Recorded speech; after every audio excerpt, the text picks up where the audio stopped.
Look at these bizarre bright patches on the surface of Ceres, a dwarf planet in the main asteroid belt between the orbits of Jupiter and Mars. Scientists have been wondering about the origin of these spots for a long time, and the mystery is finally solved. But first thing first, we must speak about NASA's Dawn mission. It was launched to give us up-close views of two celestial bodies, giant asteroid Vesta and dwarf planet Ceres. This spacecraft uses special ion engines, not regular chemical ones. They produce less power but can run for a long time, which makes Dawn faster over time without needing as much fuel. In 4 days, the engines can increase speed by about 60 miles per hour. By the time Dawn wrapped up its mission in October 2018, it was flying a mere 22 miles above the surface of Ceres, practically hugging the planet. Thanks to that, we got a few incredibly sharp images of these mysterious bright spots on Ceres. Even before Dawn arrived in 2015, telescopes had already spotted those shiny patches, but no one knew what they were. From orbit, Dawn snapped high-resolution images of those reflective areas, especially two bright ones inside Occator crater. After a lot of detective work, scientists figured out that those areas were mostly made up of sodium carbonate, a compound made of sodium, carbon, and oxygen. In other words, salt. But it wasn't just any old salt. It likely came from the liquid that had risen up from within Ceres and evaporated, leaving behind a shiny salt crust. And that's where things get exciting. Dawn got closer and closer to Ceres, which allowed astronomers to figure out that the liquid responsible for the bright patches came from an underground reservoir of brine or salty water. This briny reservoir is massive, stretching about 25 miles deep and hundreds of miles wide. And since Ceres isn't like icy moons orbiting big planets, where gravitational pull causes internal heating, it manages to keep liquid deep beneath its surface all by itself. One of the most intriguing areas of Ceres is Occator crater, a massive 57-mile wide depression that houses the brightest spots on the planet. This crater became one of the main goals of Dawn's extended mission. The spacecraft not only confirmed that these bright regions were young, some less than 2 million years old, but also found evidence that the geologic activity behind those spots could still be ongoing. The thing is, Dawn detected salt compounds in those bright areas, including sodium chloride, chemically bound with water and ammonium chloride. Now, salts with water in them tend to dehydrate really fast on the surface in just a few hundred years. But the salts on Ceres still had water in them, so the liquids must have reached the surface very recently. This discovery is proof that liquid is still flowing from deep inside Ceres up to the surface today. But how does this salty liquid make its way to the surface? Researchers have found two main ways it can happen. When the impact that formed Occator crater occurred about 20 million years ago, it melted a layer just beneath the surface. That slushy layer held a bunch of salts that gradually bubbled up to the surface. The impact heat subsided a few million years later, but large fractures left behind allowed briny liquids to continue seeping up to the surface from the deep underground reservoir. So even though the heat was long gone, the crater remained active because of those giant cracks. But Dawn didn't just find evidence of recent liquid activity through these bright patches. It also discovered something that looks a lot like Pingo's small, conical hills found in Earth's polar regions, formed by pressurized groundwater pushing up and freezing. Before, scientists have also seen Pingos on Mars, but spotting them on Ceres was a first for a dwarf planet. This is another clue that there's still liquid moving around under Ceres' surface. It means that Ceres is way more active than we thought. There's salty water beneath the surface and geologic activity that's most likely still happening. The mysterious bright spots, which are the result of liquid making its way up through fractures in the surface. And let's not forget about potential Pingos. It's clear that Ceres, even though it's just a dwarf planet, is a dynamic world, much like the icy moons we see elsewhere in the solar system.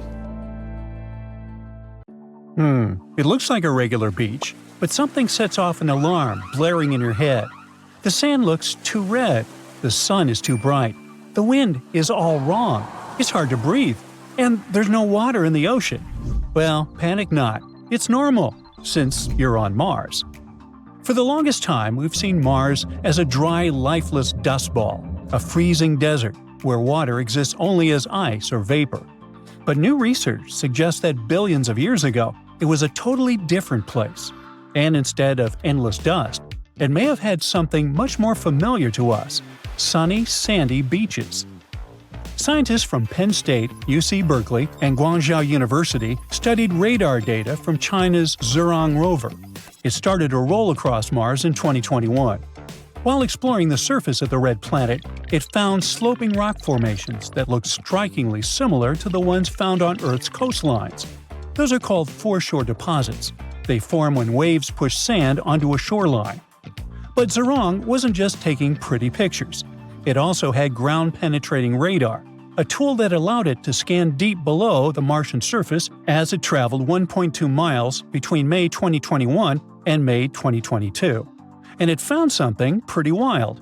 Layers of sediment sloping down at a 15-degree angle. This pattern is identical to the ones left behind by waves on Earth. And this wasn't from the wind, volcanoes, or anything else. It just looked like a real beach. And that's actually a big deal. Because if there were waves and tides, there must have been a large body of water. That means Mars may have once had just the right conditions for hosting life. Even after 3.5 billion years, the formations are still incredibly similar to beaches on Earth. So there must have been a time when Mars was much more than just a dusty rock in space. After revealing this shocking news, Zhurong's radar scanned 260 feet deep into the ground, discovering sediment layers. They once formed along a path perpendicular to an ancient shoreline, the one that likely existed 4 billion years ago. At the same time, it might not be all that surprising. Back then, Mars wasn't the dry, frozen wasteland we see today. It had a thicker atmosphere, a warmer climate, and plenty of liquid water. And I'm not even talking about some tiny puddle. Beaches don't form without a massive body of water. For waves to shape the land like this, there had to be rivers flowing into a vast ocean. Powerful currents had to be moving sand around, and water had to stick around for a long time. This couldn't be just a brief wet spell. It was a period where Mars was hydrologically active for millions of years, potentially being a place where life could have thrived. This discovery gives even more weight to one theory. It has been puzzling scientists since the 1970s. That's when NASA's Viking spacecraft snapped images of what looked like a shoreline wrapping around Mars's northern hemisphere. But there was a problem. The shoreline was all over the place, with elevations varying by up to 6 miles. Wow, which is nothing like our flat, mostly consistent shorelines we see on Earth. This difference made scientists doubt that a Martian ocean ever existed. For years, scientists have been trying to crack this mystery. In 2007, they suggested that Mars' rotation actually shifted billions of years ago. As the planet's massive Tharsis volcanic region grew, the planet's spin axis tilted, warping the surface. It could explain why the shoreline is so uneven today. In other words, what once was a flat and level landscape got distorted over time. Interestingly, Mars has been dropping hints about its watery past for years. Curiosity found ancient ripples in Gale Crater. There were signs of a long-gone lake. Perseverance is currently studying a fossilized river delta in Jezero Crater. Now, with Zhurong's evidence of an ancient ocean, it all comes together. Small lakes? Check. Rivers? Check. A massive ocean covering the northern lowlands? Quite possibly. Zhurong's mission wrapped up in May 2022 after dust blocked its solar panels. But future missions could still explore those ancient shoreline deposits. Scientists might send new missions to drill deeper into the ground to retrieve samples. Or we could use better radar to map Mars' subsurface in more detail. There's a real hope to excavate those areas in the future and find even more clues about Mars' past. At the same time, NASA's Perseverance rover is already working hard in Jezero Crater collecting samples. Scientists hope that it will bring them back to Earth in the 2030s. While those won't include samples from the ancient ocean, they could still help us find out more about Mars's wetter history. For now, the discovery of ancient beaches on Mars gives us a peek into a time when the planet might have looked a lot more like Earth, with water, waves, and rivers. Now let's speak about the Perseverance rover that's still working on Mars in more detail. It has a special drill on its arm and uses it to scrape off the dust and top layers of rock, making small 2-inch wide circles in Jezero Crater. Once, one of its cameras took a close-up photo, and the image showed that the rock wasn't smooth. It was made of tiny interlocking crystals. The rover used two special tools to analyze the rock's chemistry. The results confirmed that the rock, named Rochette, was volcanic. It meant it formed from lava or magma, not from mud and clay, like scientists had expected from a former lakebed. Perseverance, also known as Percy, landed on Mars in February 2021, along with a small helicopter named Ingenuity. It is the most advanced rover ever sent to Mars, following in the footsteps of Curiosity, Spirit, Opportunity, and others. But Percy has a different mission. While older rovers mainly studied Martian rocks and climate, Perseverance is searching for signs of past life. Scientists chose Jezero Crater because it looks like it used to be a lake where tiny life forms could have lived. The rover drills, scrapes, and collects rock samples to study with its science tools. It also saves some samples to bring back to Earth in the future for even closer study. Perseverance has found some surprising things on Mars. Scientists studying the data it sent back have discovered that Jezero Crater has changed a lot over time. Long ago, this area had flowing lava, a lake that lasted for thousands of years, rivers that carried mud and sand, and even massive floods that brought in rocks from far away. It means that Jezero's history is more active and unpredictable than scientists expected. This definitely made it harder to find the sedimentary rocks they were looking for. But it has also revealed new places where ancient life might have existed. Another exciting discovery is that every rock Perseverance has studied so far contains carbon-based materials, the same stuff that life on Earth is built from. NASA's Perseverance rover also carries a special tool called MOXIE, which has managed to make oxygen from the carbon dioxide in Mars' atmosphere for the first time. Over 16 test runs, MOXIE produced about 4 ounces of oxygen. That's enough to keep an astronaut breathing for about 4 hours. It worked even better than expected, making up to 0.42 ounces of oxygen per hour. After running successfully for 2 years, MOXIE completed its final test in September 2023. It brings us one step closer to sending humans to Mars in the future. In any case, back to the discovery of ancient shorelines on Mars. This finding might help us see the red planet with new eyes. Water might have been flowing across its surface for tens of millions of years, carving out lakes, rivers, and even a vast ocean.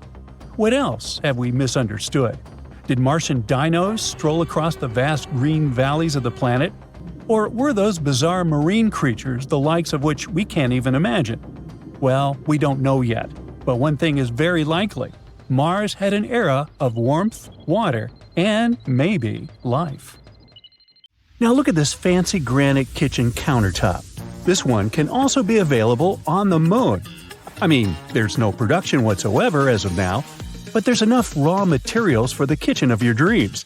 And by the way, granite on the moon can even prove this dark horse had plenty of water at some point. So it all started when scientists found this weird blob of heat on the far side of the moon. It's all because of a massive chunk of granite that's buried underground. Apparently, granite is pretty rare outside of Earth, so this is a big deal.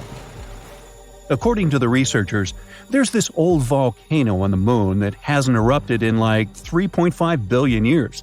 But it turns out it's still giving off some serious radiation. The scientists used a fancy new method with microwaves to measure the temperature below the moon's surface. They found this area that's about 31 miles across, where it's like 18 degrees warmer than the rest of the place. And it's right under a spot that collapsed and is full of silicon. It's not as thriving as Silicon Valley back on Earth, it's just a volcanic crater, but without all the lava spewing out. The scientists even compared it to those granite rocks you see in Yosemite, like El Capitan and Half Dome. You know, those giant rocks that look super majestic? Well, apparently, they're made of the same stuff. Researchers claim that granite is super common on Earth, but not anywhere else in our solar system. So, this could change everything we know about other rocky planets. Right, now we know there's granite on the moon, but why is that important to us? So, you know how granite forms on Earth? It's all thanks to water and plate tectonics teaming up to create these huge blobs of melted rock beneath the surface. But guess what? The moon doesn't have any of that action going on, which makes granite super rare up there. but this discovery could give us some clues about what the moon was like back in the day when it had volcanic activity. Without water, making granite becomes a real challenge. But somehow, someway, they found granite on the moon. No water, no plate tectonics, but still, we got granite. So what does that mean? Did the moon have water in this one spot? Or was it just ridiculously hot? I guess we'll need to give a tad more time for the scientists to figure it out. The water on the moon is an issue, though. Duh. As of now, the moon is bigger than the Sahara Desert, but somehow 100 times drier. Astronomers have been debating for ages whether there's any water on this celestial neighbor of ours. But in 2020, NASA's SOFIA mission finally confirmed that there is indeed water on the sunlit part of the lunar surface. Turns out those grains of lunar dust have little molecules of H2O hanging out on them. Back in 1645, when people first started gazing at the moon, they were fascinated by these dark spots all over its surface. Dutch astronomer Michael van Lengren even made a map and called these spots Maria, which means seas in Latin. Sorry, Michael, they're just actually plains of basalt from ancient volcanic eruptions, but we still use the term Maria today. In 1892, an American astronomer named William Pickering discovered that the moon has practically no atmosphere. No clouds, no atmosphere, no chance for water to stick around. So scientists started thinking that the moon was as dry as a desert. But then, in the 1960s, a theoretical physicist named Kenneth Watson came along with an idea. He suggested that water ice could actually exist in the shadowy craters of the moon that never see sunlight. These areas are called permanently shadowed regions. It was a mind-blowing concept at the time. The Apollo missions from 1969 to 1972 finally gave us the chance to look for water on the moon up close and personal. But when the astronauts brought back soil samples, there was no sign of water. So everyone went back to thinking the moon was bone dry. However, in 1994, NASA's Clementine mission suggested that there might be ice in these shadowed craters after all. And in 1998, the Lunar Prospector mission found evidence of hydrogen concentrations in the permanently shadowed areas. This was a strong indication of water ice at the lunar poles. The images weren't super clear, but it was still an exciting discovery. And finally, in 2008, scientists decided to take another look at those Apollo samples. They revisited the old data and found some hints that there might be water after all.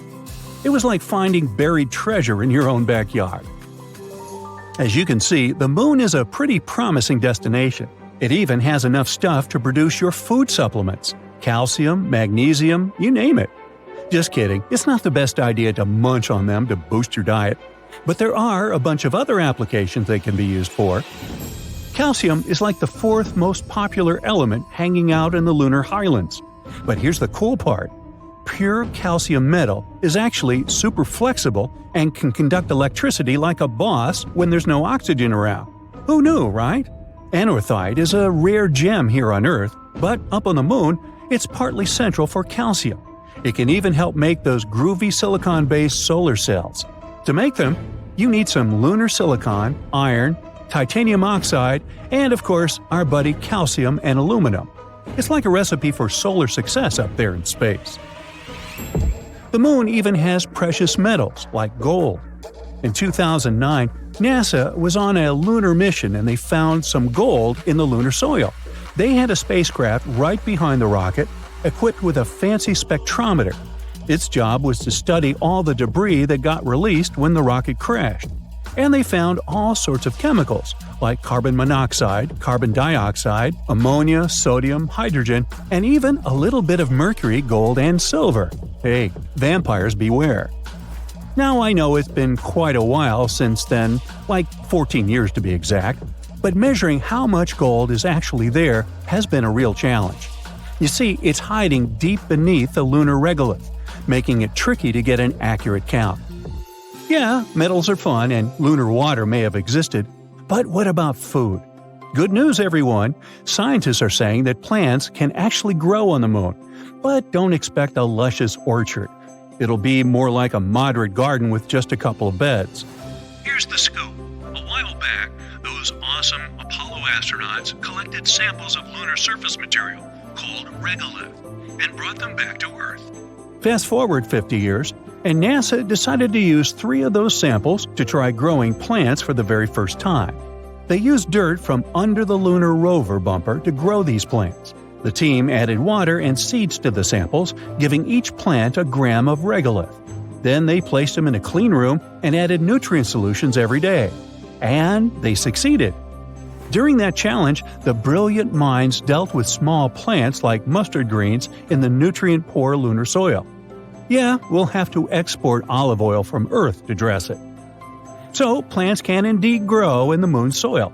However, they won't be as strong and healthy as the ones grown on good old Earth soil, or even the ones in the control group grown in a lunar simulant made of volcanic ash. But hey, it's just a start. We're still to find out if our dear moon is hiding more treasures. Perhaps we've all stopped to think at one point about what it would be like to live on another planet. I know I've had days like that. Gotta get away. And maybe even interact with other types of creatures that already live somewhere else in space. These days, such ideas sound more like something from a science fiction book. But in the future, permanently changing your address to another planet might turn out to be mandatory. Think of the stars in our solar system as a battery. Billions of years from now, its energy will be gone. Without its light and warmth, life on Earth can't exist. When you think about it this way, we have to hope that future humans will have found some other place to live by then. Thankfully, there's good news. Recently, scientists at NASA have announced that they have found a new planet that might be able to support life. They call it TOI 700e. E is roughly the same size as Earth, and it's located in a region of space where scientists think water could exist in its liquid form, which is crucial for the development of life. This planet is not the only one, though. Close to it, there's another promising planet which they call TOI 700d, but this one is further away from its star. Because of the distance from the main source of light, Planet D lies in a special area called the Conservative Habitable Zone. In simple terms, scientists aren't sure whether life might exist on this one, but they don't exclude such a possibility.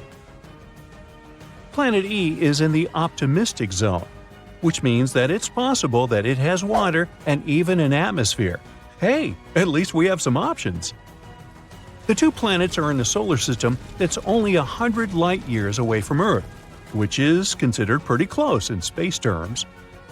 NASA found these planets by watching the light from the star and measuring how it moves when a planet passes in front of the star. This is the first time that NASA has found a solar system with multiple planets that could have life. So far, scientists have found over 5,000 exoplanets, and they think there could be at least 10,000 more. Specialists at NASA are looking into the ways to figure out if any of these planets could harbor life. But they also say we might find forms of life we don't expect to see, and that we should be open to other possibilities. That's because we only know about what life can be by looking at our own planet. Sure, everything sounds enticing so far, but don't pack your bags just yet. As appealing as these new planets might sound, there's still one problem: getting there. Scientists have been researching for decades how people can stay in space and thrive for long periods of time. And history tells us it's no easy project. Back in 1962, John Glenn became the first American to orbit our planet. To circle Earth a mere 3 times, he had to go through months of technical and physical preparations. These days, advanced technologies help us investigate Mars better, and scientists have figured out that there is water and materials on the red planet that may be useful to people. It has sparked the idea of sending people to Mars to live there, just to begin with. The first manned Mars mission is scheduled for the late 2030s or early 2040s, if everything goes well.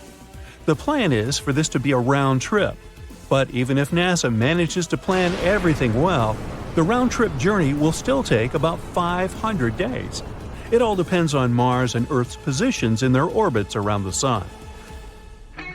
One of the biggest problems with living on Mars is gravity. For starters, the astronauts will arrive at the red planet after months of living in microgravity. It means it could take them a lot of time to physically get in shape before they could start exploring. That's because living in microgravity conditions heavily affects the human body.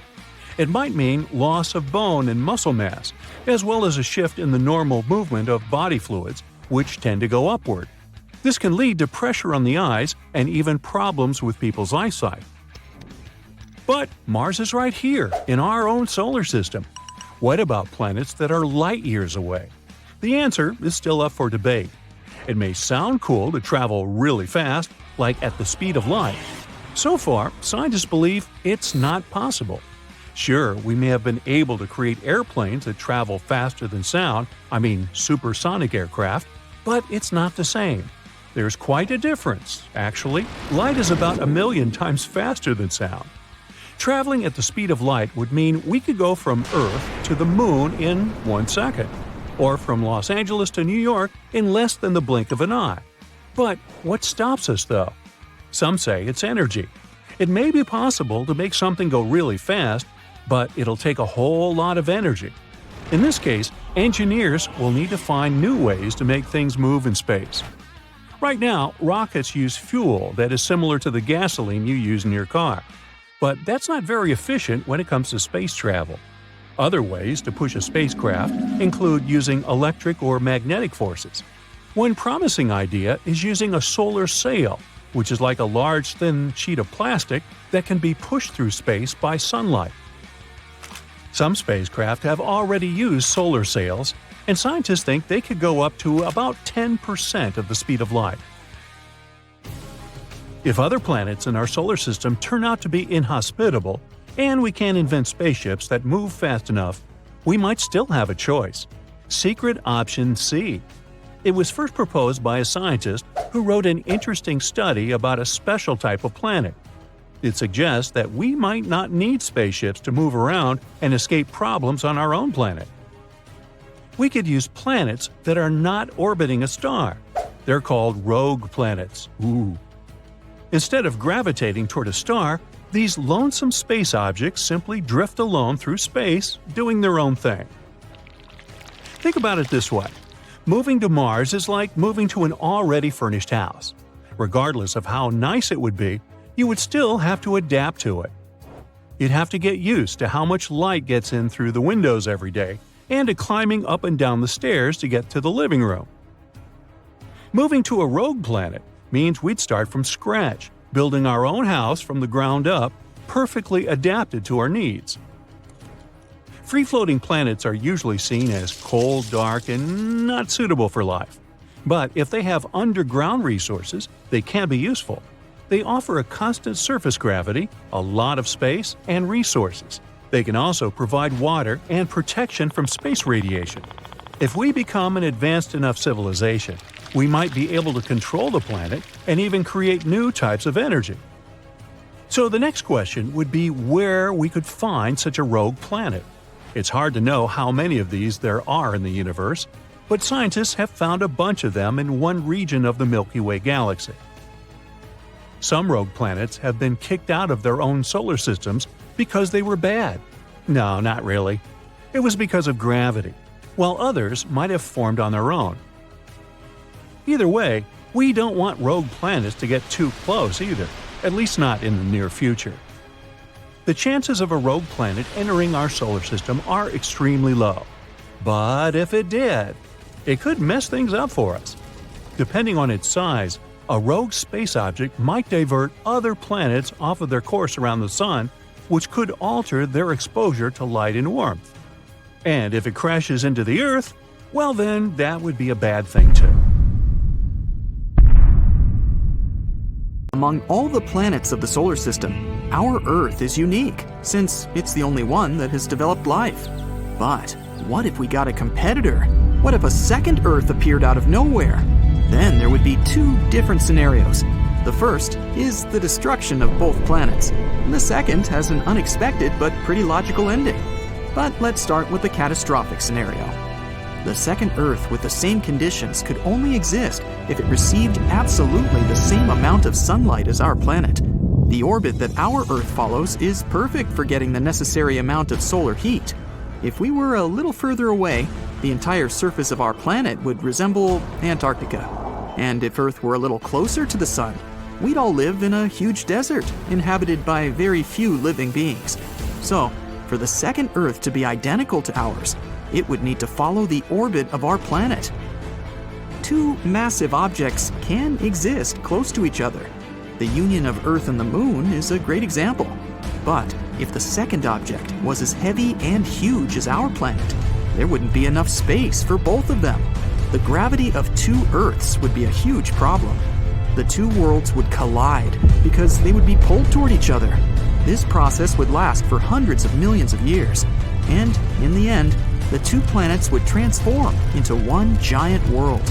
And their remnants would be flying around the newly formed planet, resembling the rings around Saturn. Or one of the planets would push the other out of its orbit.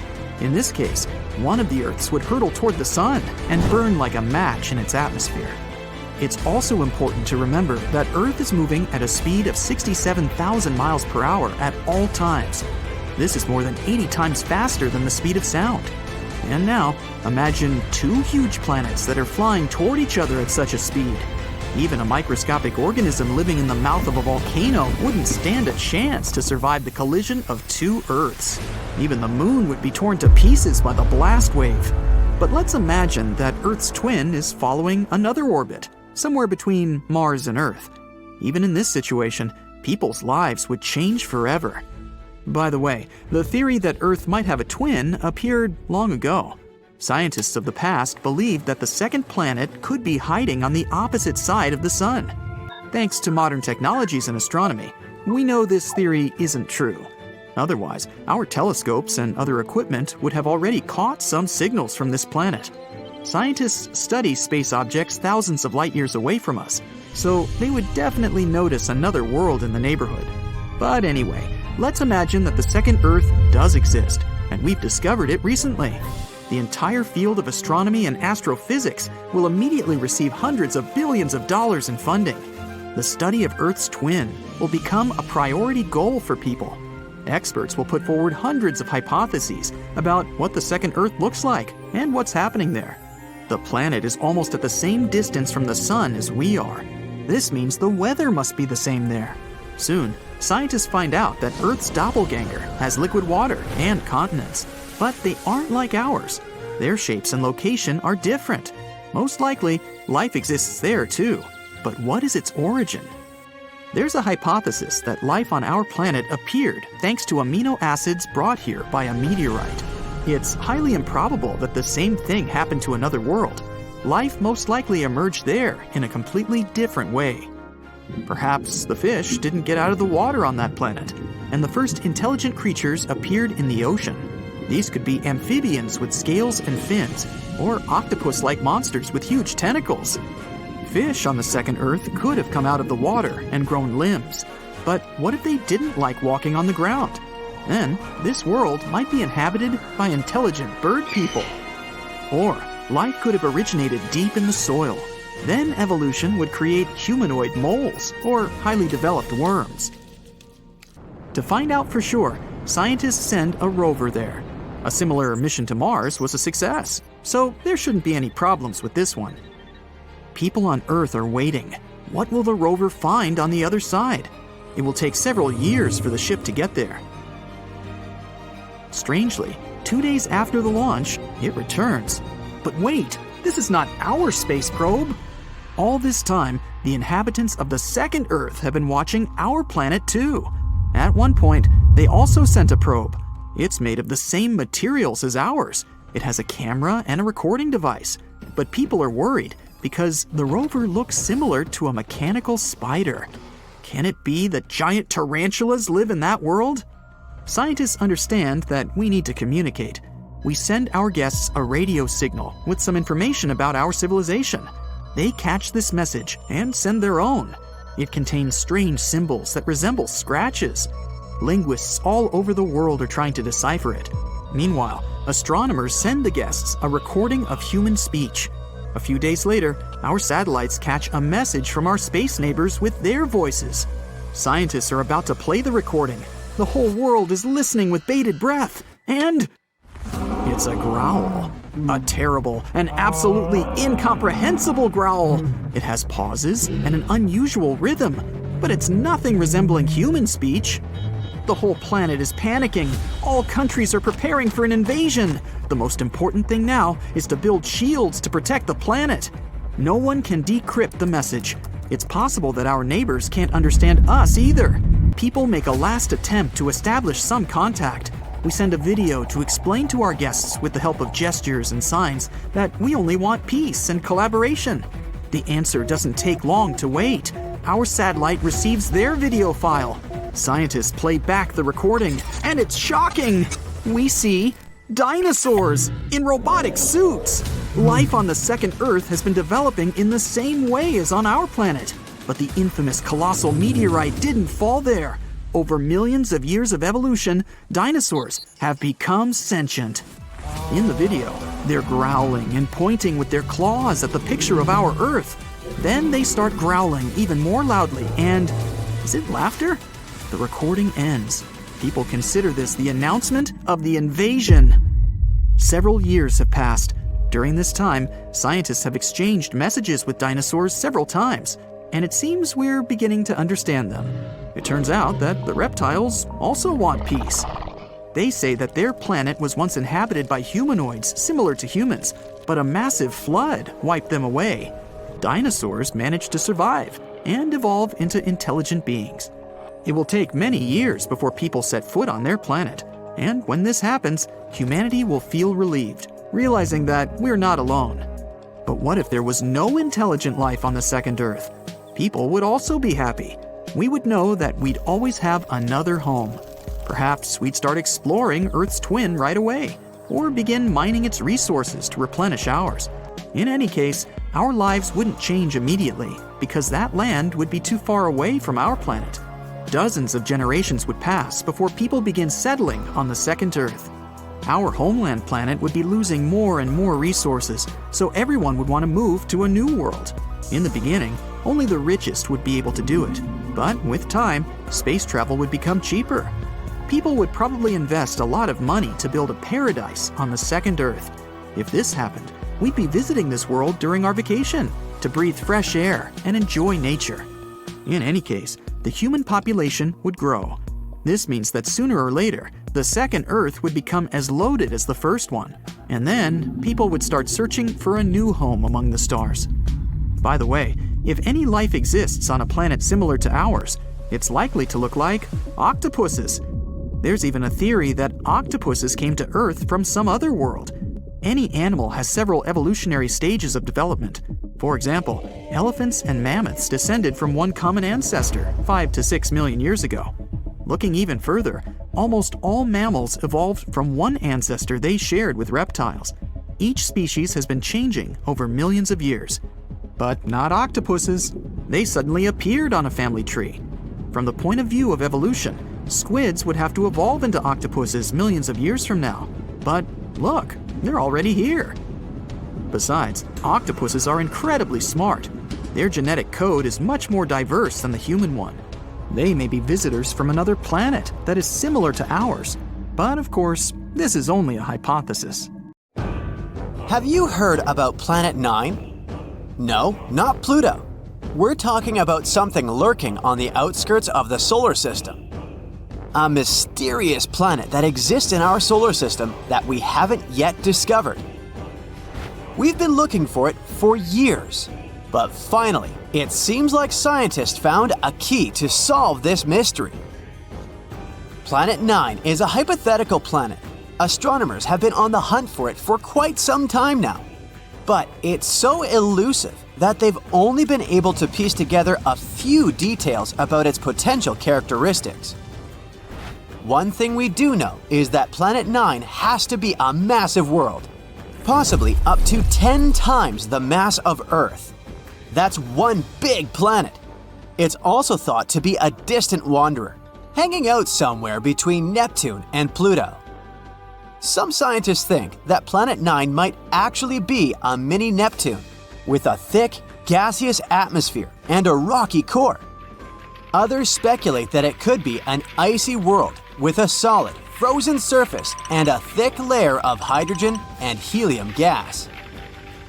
Of course, since we haven't actually found Planet 9 yet, we can't say for sure what it's like. We're not even sure that it even exists. Some say it's just a myth, like the Tooth Fairy or the Easter Bunny, but others are convinced that it's out there somewhere. And at the end of the day, we're not entirely sure if Planet 9 is even a planet. It might be a special kind of black hole or made entirely of dark matter. The search for Planet 9 began in the early 21st century when a group of astronomers realized that something wasn't quite right with the outer reaches of our solar system. They noticed that some distant objects, known as trans-Neptunian objects, were behaving in unexpected ways. Trans-Neptunian objects, or TNOs, are like the cosmic version of those items in the back of your fridge that you forgot about for years. They're small, icy bodies that hang out in the Kuiper Belt, beyond Neptune. So, scientists noticed that these guys started behaving weirdly. At first, they thought it might be a fluke. But as they dug deeper, they began to suspect that there was a ninth planet lurking out there. Why haven't we discovered it yet, you ask? Well, it may be because of Planet 9's weird orbit. All the other 8 planets orbit the Sun in roughly the same plane, which is like a flat disk. However, our hypothetical friend's orbit is different. It might be tilted and move in a different direction compared to the other planets. Its orbit might also be stretched out like an oval, rather than being nearly circular like usual. Because of this, Planet 9 might spend most of its time far from the Sun, like a true introvert. It only comes relatively close to the inner solar system every few thousand years. This would make it super faint and hard to spot, so the only way we may discover it is by studying the gravitational effects it has on our solar system. And this isn't the first time astronomers have gone looking for a new planet. Back in the 19th century, there was a similar hunt for a hypothetical Planet X. But this time, they were armed with much better technology and a much better sense of humor. They began calling their elusive quarry Planet 9, which was much catchier than Planet X. They even came up with a hashtag for the search, Pluto Lives. It was a reference to the fact that Pluto had been kicked from the planet gang and some astronomers were eager to find a new planet to take its place. But the search for Planet 9 has been no easy task. It's like trying to find a lost sock in the laundry basket the size of a football stadium. It's so far away and so faint that even the most powerful telescopes can't see it. Instead, astronomers have had to rely on indirect evidence, like the strange orbits of TNOs, to try to figure out where it might be. Some scientists have even supposed that it might be a wandering rogue planet, which would explain why it's so hard to find. But they haven't given up hope. Till this day, they're scouring the skies using all sorts of high-tech telescopes and fancy algorithms to try and spot this elusive planet. And fear not, dear curious human, because it looks like after so many years of research, we may have finally found the key to solve this mystery. Astronomer Man Ho Chan from Hong Kong has a theory. He believes that Planet 9 could have a bevy of moons. That's right, not only is it a giant planet hiding out in the depths of space, but it's also a bit of a hoarder. Moons are all the rage in the outer solar system. In fact, almost every planet here has at least one moon, except for Mercury and Venus. Earth has just one, which is kind of sad if you think about it.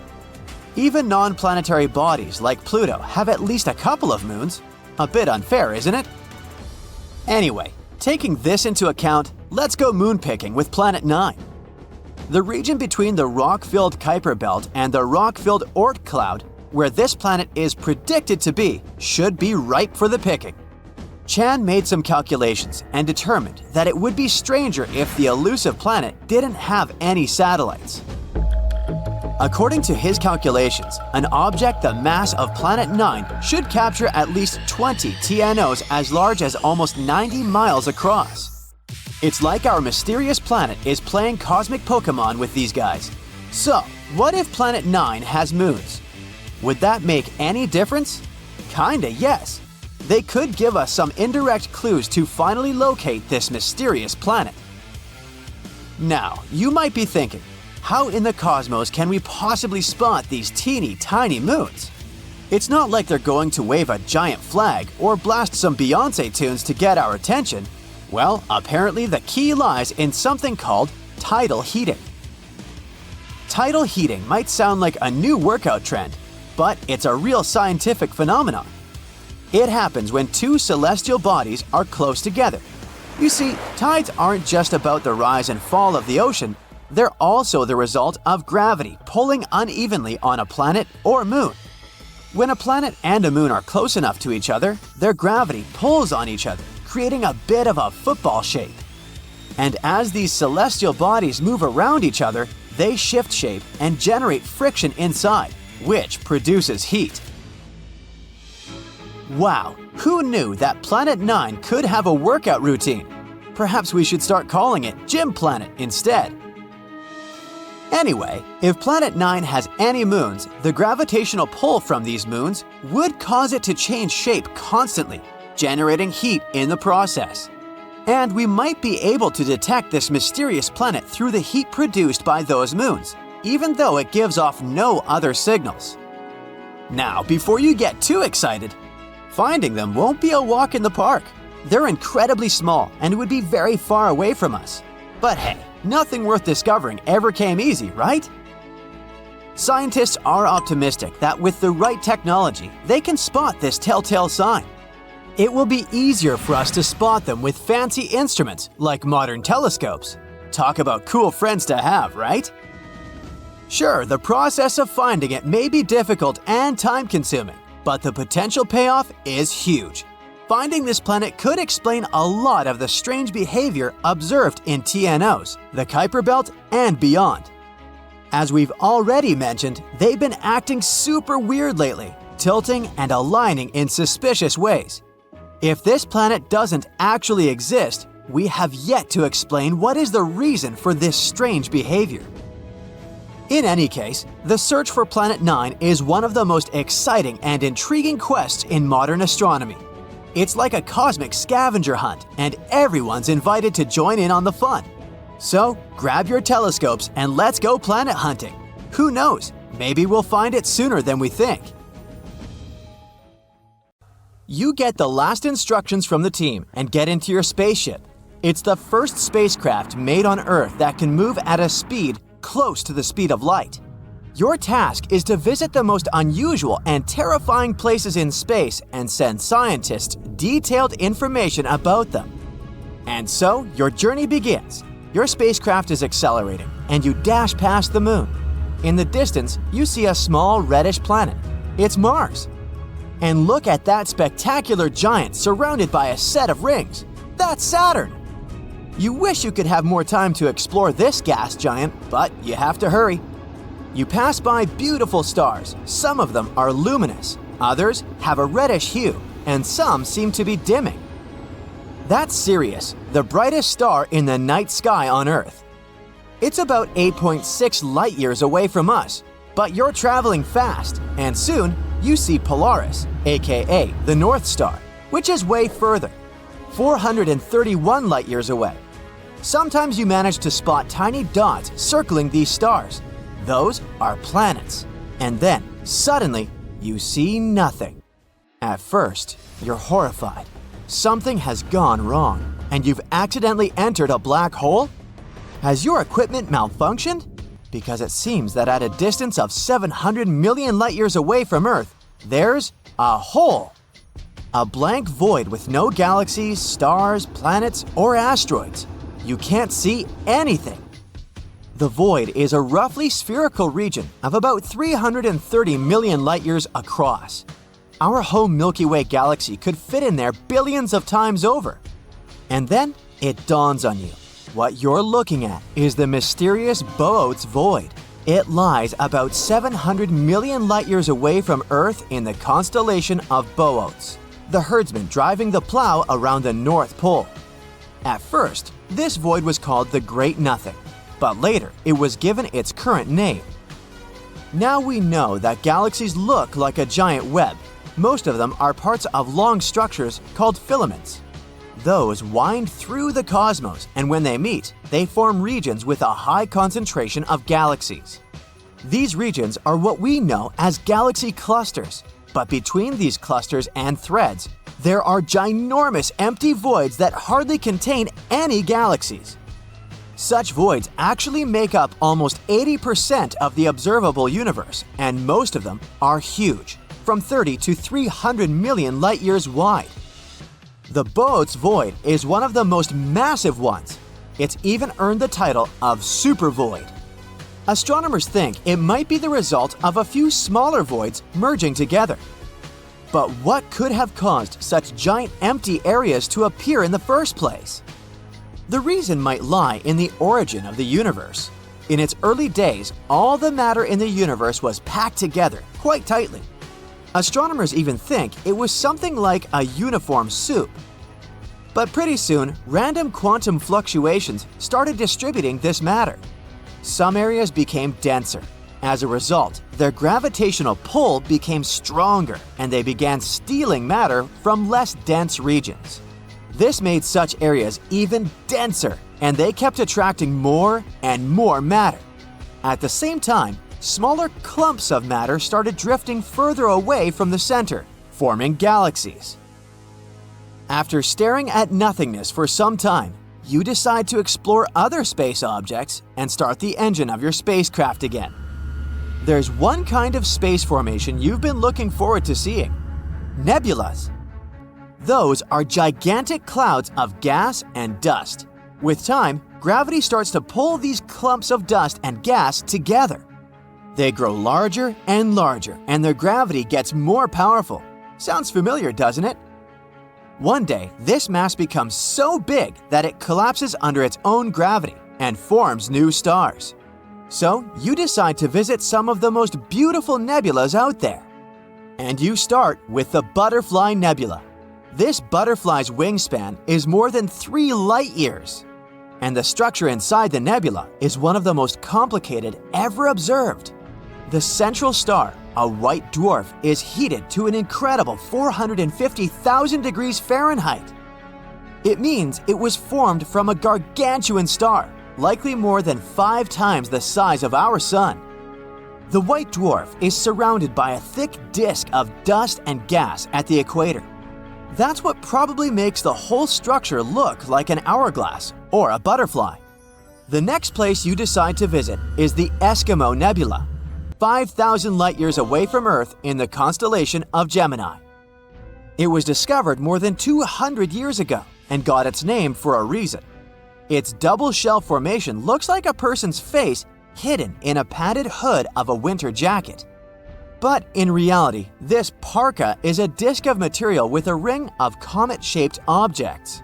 And the tails of these objects stream away from the star at the center of the Eskimo Nebula. The bizarre orange streaks in the outer part of the cloud stretch light-years away in all directions.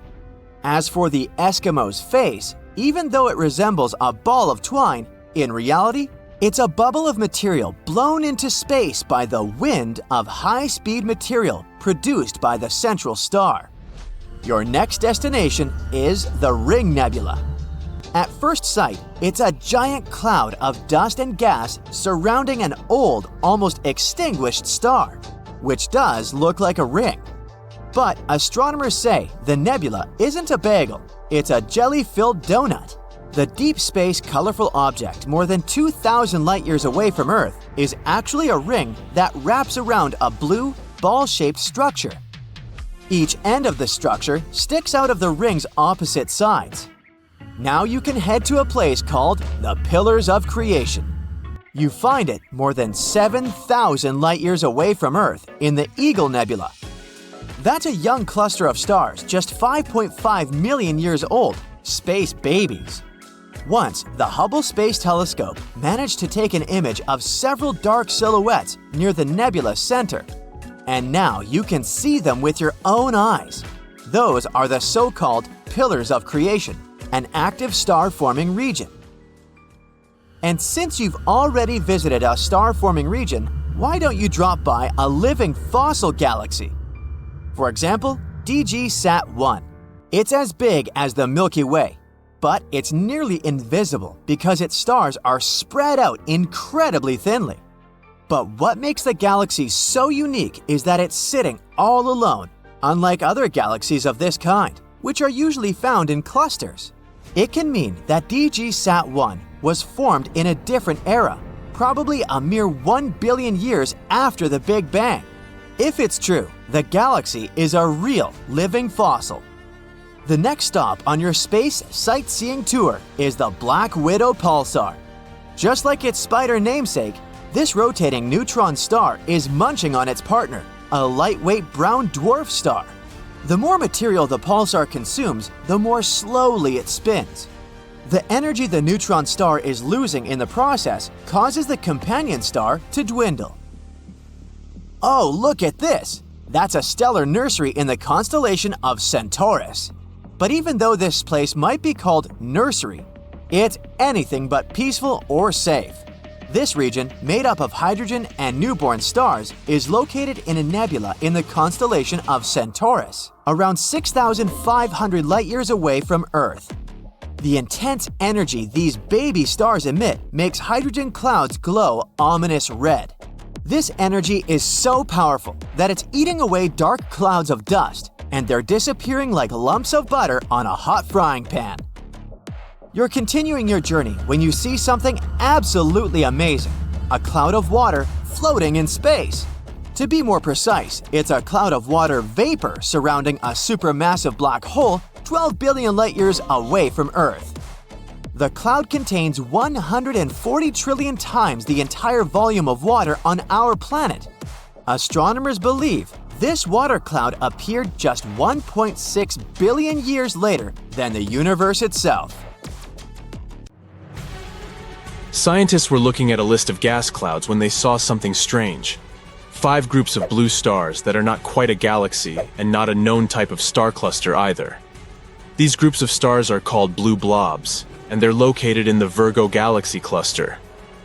Now, the big question is, how did these blue blobs form if they don't have any nearby parent galaxy where they could form? Scientists realize there are some heavy metals present in these blobs. Generally, when stars are born, they create heavy elements called metals. These metals are essential building blocks for new stars. In big galaxies, many stars form over time, and as a result, more metals get created too. These heavy metals in the blue blobs were a clue that the stars in these blobs were formed from gas that was stripped from a larger galaxy. Think of it as a piñata. The candy is the gas, and the piñata is this bigger galaxy. The blue blobs are the leftover candy that was scattered around. Wow, didn't expect to get hungry while talking about stars. How did the gas get stripped away from the bigger galaxy anyway? There are 2 ways. When galaxies pass by each other, their gravitational attraction can cause gas to be pulled away from one galaxy and into the other. This is called tidal stripping, and it's the first way these blobs can happen. It's like when 2 magnets attract and pull metal objects toward each other. Another way is ram pressure. This happens when a galaxy moves through a cluster of hot gas at a pretty high speed. The gas in the cluster can push against the gas in the galaxy and force it out back, similar to a car pushing air out of the way as it drives, and you lose your hat in a strong wind. As time goes by, these stars and the blue blobs will keep on moving apart. Eventually, they will form smaller clusters. Have you ever seen pictures of Earth taken from space? They're amazing. But have you seen the one with 2 blue blobs of light? The first blob of light you see here is a large lightning strike in the Gulf of Thailand. It's rare to see lightning from space because of all the clouds, but this one was so huge it lit up the clouds around it like some kind of a brilliant ring. How cool is that? The second blue blob of light is a bit different. We're looking at the reflection of the moon's light on our home planet. The moon actually reflects the light coming from the sun onto the Earth. And when that light goes through the Earth's atmosphere, it creates a big blue blob with a fuzzy outline. It's like a shiny blue hat our planet is wearing. It's similar to the reason why the sky is blue during the day. When sunlight enters Earth's atmosphere, gases and particles in the air scatter it in all directions. Blue light has the shortest and smallest waves, so it gets scattered the most. And that's why we get to enjoy a beautiful view of a clear blue sky. The same thing actually happens to the light coming from the moon. When it reflects off the Earth and goes through the atmosphere, the blue light waves get scattered the most, making the moon appear blue in the photo. Speaking of unusual stars, there's one in the Centaurus constellation called Lucy. It looks like a tiny white dwarf, but it's actually very dense. There's a mass of the entire sun squeezed into an object only a third of the size of our home planet. That's like stuffing a whole watermelon into a golf ball. Lucy is also incredibly cool. Its core temperature is almost 12,000 degrees Fahrenheit. This may sound hot at first, but for comparison, our sun is about 27 million degrees Fahrenheit. And the best part that makes Lucy so special is the diamond at its heart. Its carbon core has crystallized into a massive diamond that's 10 billion trillion carats in size. It's hard to even imagine how big it is. Scientists found out about this awesome diamond by listening to the star's vibrations, which is like a star's heartbeat. And after they discovered Lucy, scientists found some other stars with crystallized cores and massive diamonds the size of Earth, too. Our universe is like a giant jewelry store. Most of the astronomers from the northern hemisphere are familiar with the star named Vega. First, it's brighter than expected. But if you could take a look at it from a different angle, you'd see this star is actually squashed. It has a specific oblong shape because it rotates at a high rate. It spins once every 12.5 hours, which throws the material out around its equator. This material then cools and darkens, and forms a dark, mysterious halo around Vega. When stars reach the end of their lives, they often explode in a dazzling supernova, getting brighter and brighter before they finally fade away. But one supernova, IPF-14Ls, decided not to obey the rules. It started to fade away like most other stars, but then, when everyone expected it to be gone, it suddenly came back to life and brightened up again. And not just once. It kept fading and brightening at least 5 times in a row. Scientists were so surprised to see this. When they measured the light from the supernova, they found it was evolving 10 times slower than other stars. It was aging way more slowly, too.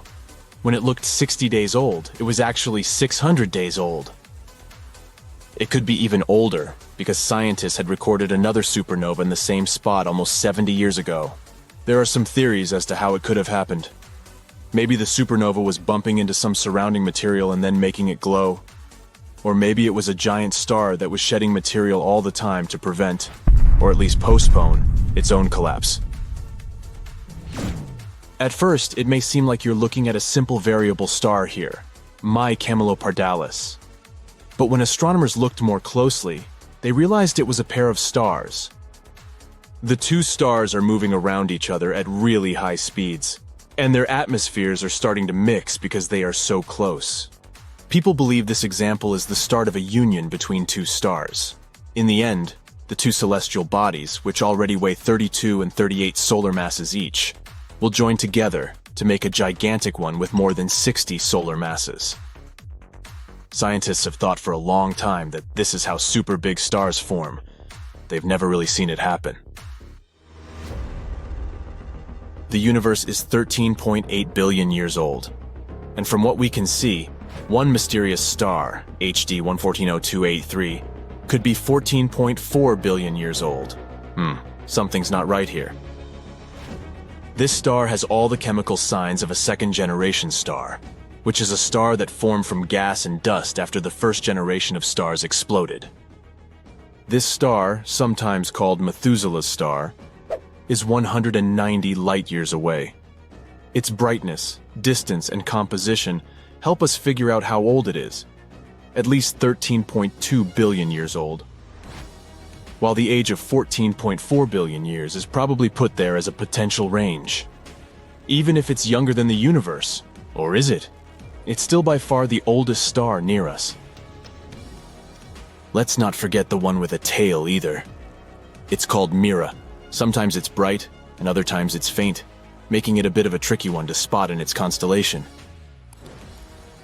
Sometimes it's one of the brightest stars up there, while other times it is one of the fainter ones in its constellation. It's the system with two stars, a red giant and a white dwarf. The red giant used to be like our own sun, but now, as it's closer to its end, it's shedding its outer layers into space. And Mira has a comet-like tail too. As the red giant sheds its outer layers, it creates a stream of gas and dust that follows the stars as they move through space. Have you heard about a diamond star that could put all the riches on Earth to shame? Or how about twinkling stars with surfaces made of solid iron? So let's take a look at these weird stars and try to unravel their mysteries. There's a star in the Centaurus constellation that was nicknamed Lucy in the Sky with Diamonds. Yes, it was named after a Beatles song, because it basically is a Beatles song. You see, the star was discovered to have a massive diamond at its core. Now, you may be wondering how big this diamond really is. Well, it's estimated to be about 10 billion trillion carats. That's a 1 followed by 34 zeros. To put that into perspective, the Hope Diamond, which is one of the largest diamonds on Earth, is a measly 45.5 carats in comparison. Can you imagine the size of the ring you could make with this star diamond? And it's about the same mass as our sun. But don't get too excited about the prospect of owning this diamond just yet. Even if you were Jeff Bezos, you wouldn't be able to afford it. According to Ronald Winston, CEO of Harry Winston Inc., the diamond is so big that it would likely depress the value of the market. So you'd have to settle for a much smaller diamond engagement ring. One interesting thing about the Lucy in the Sky with Diamonds star is that it's incredibly dense. In fact, it has the mass of the sun crammed into an object only a third the diameter of Earth. That's like trying to fit an elephant into a shoebox. And yet, despite its massive size, it's actually quite cool, with a core temperature of only about 12,000 degrees Fahrenheit. By comparison, the core temperature of our sun is about 27 million degrees Fahrenheit. Since the discovery of Lucy in the Sky with Diamonds, several other crystallized stars have been found, some with diamond hearts the size of Earth. It just goes to show that the universe is full of surprises, and you never know what kind of treasures you might find out there in the vast expanse of space. And this isn't the only weird star we've discovered so far. There are many strange, unexplained things in outer space. For example, let's take Vega.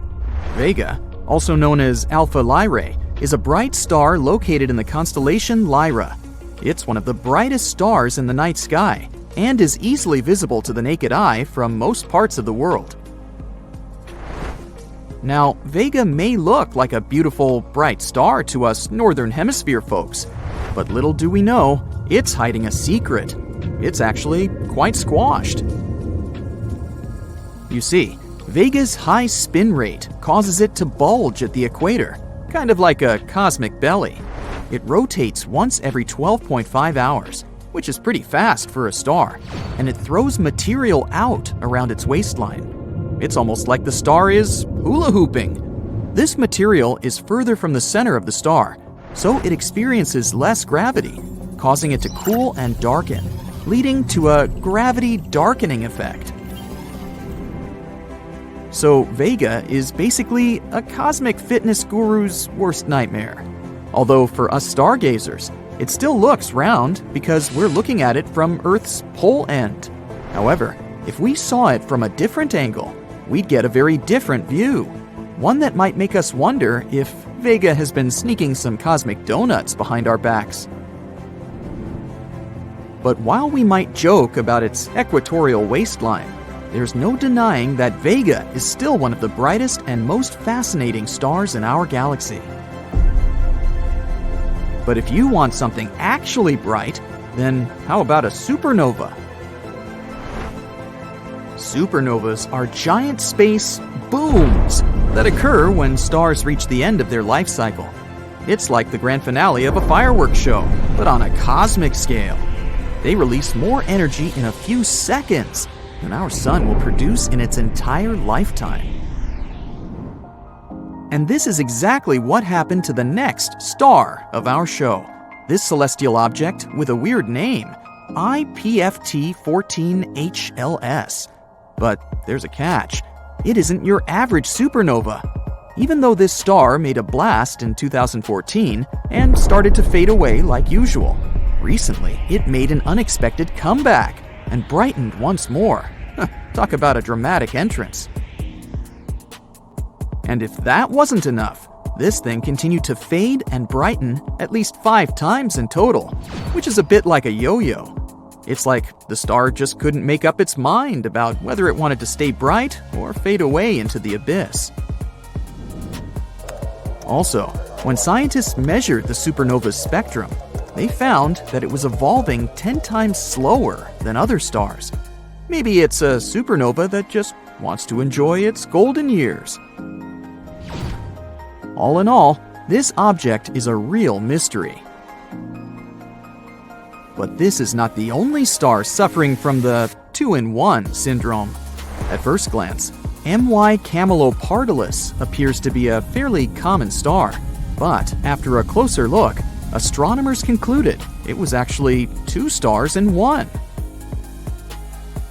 These 2 stars are orbiting each other at over 600,000 miles per hour. It's a contact binary star system, which means that the stars are so close together that they share a common envelope. In other words, they're so close to each other that they're practically smooching. These celestial Romeo and Juliet are one of the most massive known binary stars out there. Each of them individually weighs in at a whopping 32 and 38 solar masses, respectively. Astronomers also think that they might be on the brink of a stellar merger, which means that one day they might just combine into one giant superstar. Wow, who knew space could be so romantic? Next, introducing another long name, HD 140283, also known as Methuselah's star. This little guy in the constellation Libra has been around for a while, and by a while, I mean a really long time. Actually, scientists used to think it was older than the universe itself. Just imagine if it turned out to be true. But eventually, they figured out that it's actually around 14.8 billion years old, a peer of our universe. That's still pretty impressive though. This star is so old, it remembers when the Milky Way was just a baby galaxy. But despite all that, this star still has some life left in it. It's just starting to expand into a red giant, which is kind of like when you hit your 30s. Talk about aging well. But if all these things are somewhat comprehensible, then how about a star that was literally named WTF star by scientists? No, I'm not kidding. At least it used to be. Now it's called Tabby's star. It also has a more scientific name, but that one is a bit of a mouthful. But what's really bizarre about this star is its irregular dimming. For some reason, it doesn't glow like a normal star, but blinks, as if someone turned on and off a flashlight. And it's not just a little dip, we're talking up to a 22% drop in light. So it's not because it sometimes gets blocked by a planet or something. Scientists have come up with all sorts of explanations for this strange behavior, from comets to dust to even an extraterrestrial megastructure. That's right, but before your imagination runs too wild, it's important to note that the most likely explanation is just plain old dust. Perhaps the star is surrounded by some kind of dust cloud, and sometimes it prevents us from seeing it clearly. Although this explanation is still not 100% confirmed, there are still plenty of mysteries surrounding Tabby's star. One thing's for sure, it may be a bit of an oddball, but that's what makes it so fascinating. So, there you have it, folks. We're left in awe of the incredible diversity and strangeness of the cosmos. There's so much more to discover out there. So, let's keep exploring and keep being amazed by the wonders of the universe. The Hubble telescope orbits our planet, looking out at the big unknown universe. Since it's out of our atmosphere, the Hubble can see way further than telescopes on land. No clouds up there. This guy helped us confirm the theory about supermassive black holes in the center of galaxies. It also discovered a whole bunch of new galaxies, including the world's oldest one, which is about 8 billion years older than our own. But let's travel 25 light-years away to another special star, Fomalhaut. It's one of the brightest stars in the night sky, and it's in the constellation Southern Fish. It's almost twice as big and heavy as the Sun. If you look at it from far away, you can see a bright yellow disk around it. It's a debris disk full of bits of space rock, and it's huge. Its width is about 25 times the distance from the Earth to the Sun. Scientists were curious about it. Was all this space dust going to get smushed together and become a planet one day? But then they saw something else. Right there, through all that debris, was a massive, mysterious object. A large yellow dot orbiting the star. It looked like it was skating around a cosmic ice rink. So, in 2008, scientists announced they had discovered an exoplanet called Fomalhaut b. It was the first planet outside of our solar system that we could actually see with our own eyes. It's hard to know how heavy it is, probably like a couple of Marses put together, and it lives pretty far from its host star, about 4 times the distance from the Sun to Neptune. 1 year on the planet would be the same as 1,700 Earth years. We'd all be babies over there. So, one question: does the planet even really exist? Scientists sat around arguing about it. Then, in 2012, the trusty Hubble telescope came up with some new data. It was real all along. If it was a gas giant like Jupiter or Saturn, that would make it incredibly young, 10 times younger than Earth. And all that dust around it seems to shine non-stop. You'd have to wear sunglasses 24/7. But now, it's disappeared again. Nothing but a donut of debris. So, maybe it was destroyed by a giant asteroid, like the one that wiped the dinosaurs off the face of the Earth. Or it may have been crushed by a rogue planet. These are planets that fly around the galaxy without a clear orbit. Maybe the dust is all that's left from a head-on collision. Or maybe something went crazy in the planet's core, and it exploded from within. Scientists now believe that Fomalhaut b was never actually a planet in the first place. It was just the leftovers of 2 big rocks smashing together. From far away, that kind of massive collision would actually just look like a yellow dot. These 2 colliding space rocks must have been at least 125 miles wide. That's like DC to Philadelphia wide.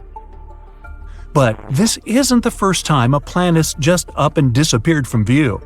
Scientists thought they'd found an Earth-sized planet orbiting our neighbor, Alpha Centauri. They called it Alpha Centauri BB, not exactly flashy. Plus, in the end, it turned out it didn't exist. Oops. Scientists make mistakes, just like the rest of us. Not long ago, they thought there might be life on Venus. They found traces of a special gas, phosphine, which can be a sign of life. It was the top story for a month. But then, someone decided to double-check the data. There was some phosphine floating around, but not nearly as much as they thought. Travel back in time a couple of hundred years, and you can find even sillier mistakes. Back then, people believed that the Sun revolved around the Earth, and that our planet was the center of the whole universe. That's because they didn't have fancy equipment to measure stuff. People saw the Sun rise in the east and set in the west. That was enough to say that the Sun revolved around us. So, what happened to that planet? Basically, the Hubble took a photo of the whole star system, but since it's so far away, the photo came out kind of blurry. Scientists just saw a large yellow dot and assumed it was a planet. Scientists don't usually get photos of far-off planets. They normally have to use math to find them. Space objects are in a constant dance with one another. The dance gives off a lot of energy, like gravitational energy and light energy. It's like this. Say your friend is hiding behind a corner. You can't see him, but you can see his shadow on the floor. It's kind of like what scientists do when they look out into the stars searching for planets. So, big deal, a planet vanished billions of miles from here. But what if our perfectly balanced solar system were to lose one of its planets?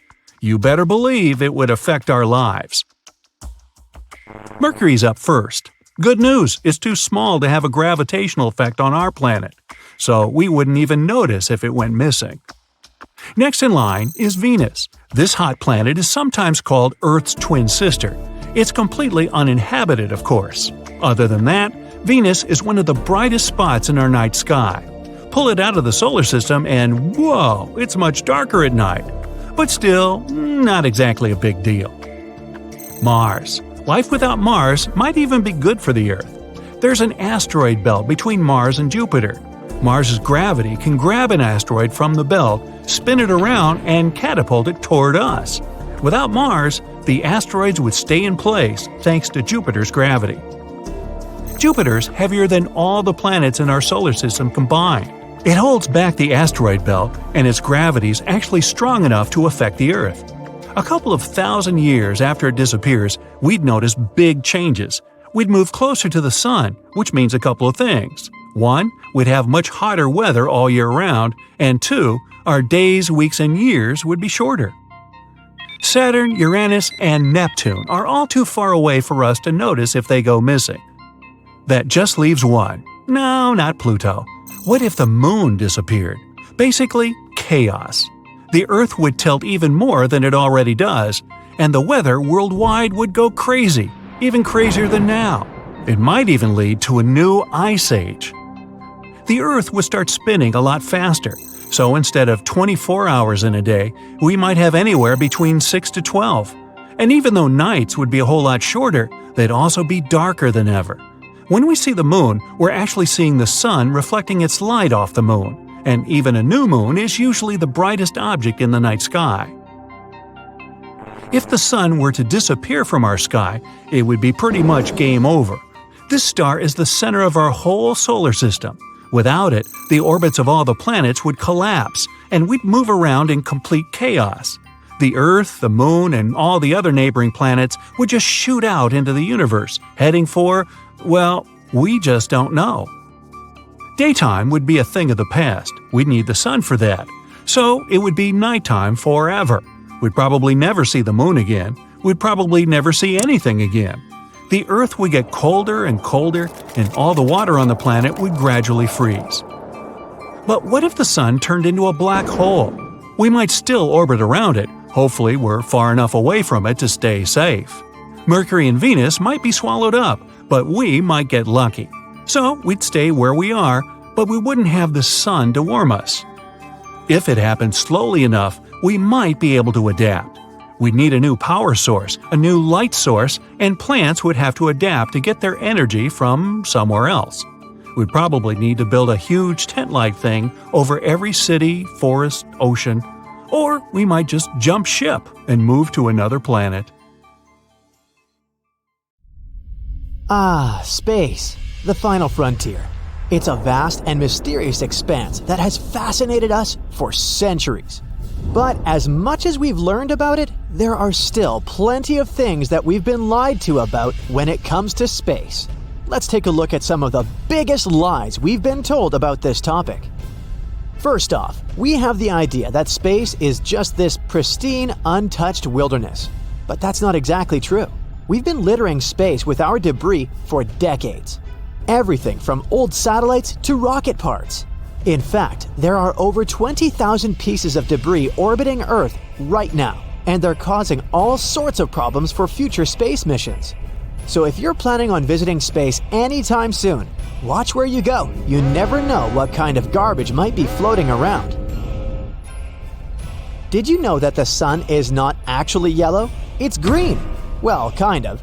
You see, scientists measure the temperature of a star by the color spectrum it emits. Cooler stars appear red, while the hottest of stars look blue. Our sun emits most of its energy at a wavelength that's close to green. But because it emits other wavelengths too, all these colors mix together and your eyes see this vibrant mixture as white. From Earth, however, the sun looks yellow because our atmosphere is really good at scattering blue light. If our star was actually yellow, Earth would become a frozen rock, and we'd all be polar bears.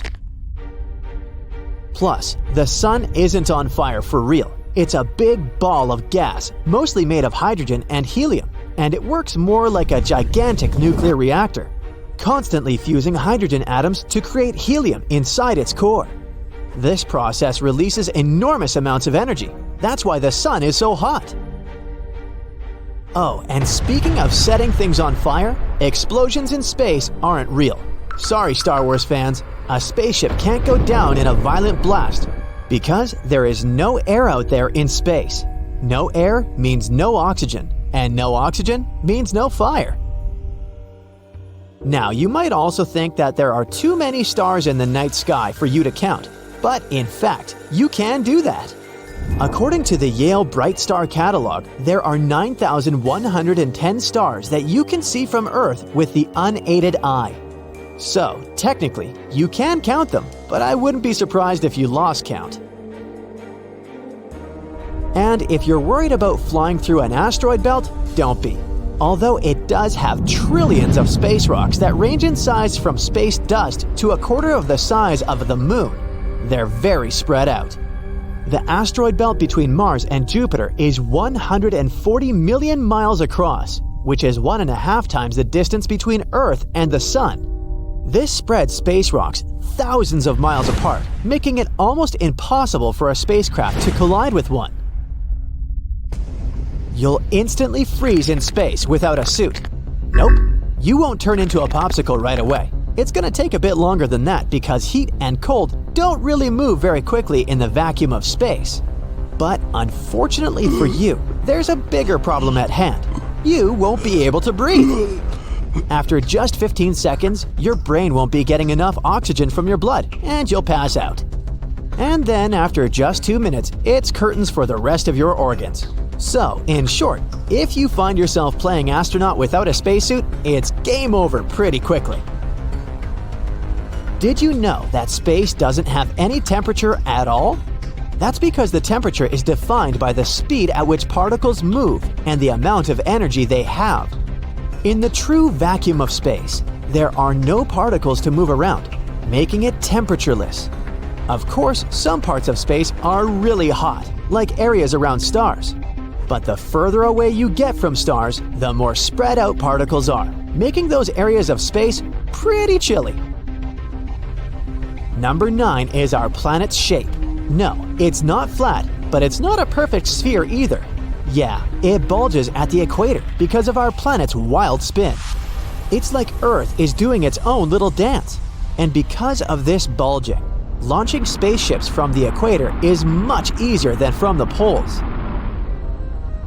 Now, when it comes to sound in space, it's a bit of a tricky situation. You might think that no one can hear you scream, but that's not entirely accurate. The thing is, sound needs something to travel through, like air or water. In space, things are super spread out, so all those epic space battles and galactic explosions would be completely silent. Yet there are some places in space with enough particles for sound to travel through. For example, you can hear the black hole at the center of the Perseus galaxy cluster. Another myth is about zero gravity. That's not a thing. There's still some gravity hanging around the International Space Station, about 90% of what we feel on good old Earth. But astronauts get to float around because they're basically free-falling around the planet. And let's be real, Hollywood's version of space travel is not factual. Sure, orbits are a thing, But different altitudes mean different speeds, so moving from one orbit to another isn't exactly a walk in the park. You can't just push yourself in the right direction and hope for the best. You gotta take those orbital velocities into account. This reminded me of the 2013 movie Gravity and how Sandra Bullock tried to survive in space. Hollywood sure added some fuel to these myths. Yet again, who can blame them? Back in 1976, NASA's Viking 1 spacecraft snapped a photo of a curious rock formation on Mars that looked suspiciously like a face. Some folks out there claimed that it must have been proof of extraterrestrial life on the Red Planet, but NASA had a different take. According to the space agency, the face was nothing more than a bunch of rocks piled up in such a way that the shadows they cast created an illusion of facial features. It turns out it was just a regular hill that got a little too much credit for being photogenic. The solar system stays in place. Lie! It's zooming through space at a speed of 140 miles per second, which means that it's whizzing through the cosmos faster than a cheetah chasing its prey. It takes us 230 million years for the solar system to complete a full orbit around the Milky Way. It's a good thing it isn't getting a speeding ticket, because that would be one astronomical fine. Eh? Without the sun, planets would be pretty chilly. We're talking about temperatures as low as -455 degrees Fahrenheit. Brrr. But with the sun around, the planets get to enjoy much more livable temperatures. Of course, not all planets are created equal. Mercury, for example, is the closest to the sun. Venus, on the other hand, is farther away, but somehow manages to be even hotter than Mercury. The distance from the sun isn't the only factor that affects a planet's temperature.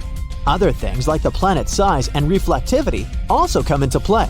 So Mercury being the hottest planet in our solar system is a false proposition. No, just because it's the closest one to the sun doesn't mean it's the hottest.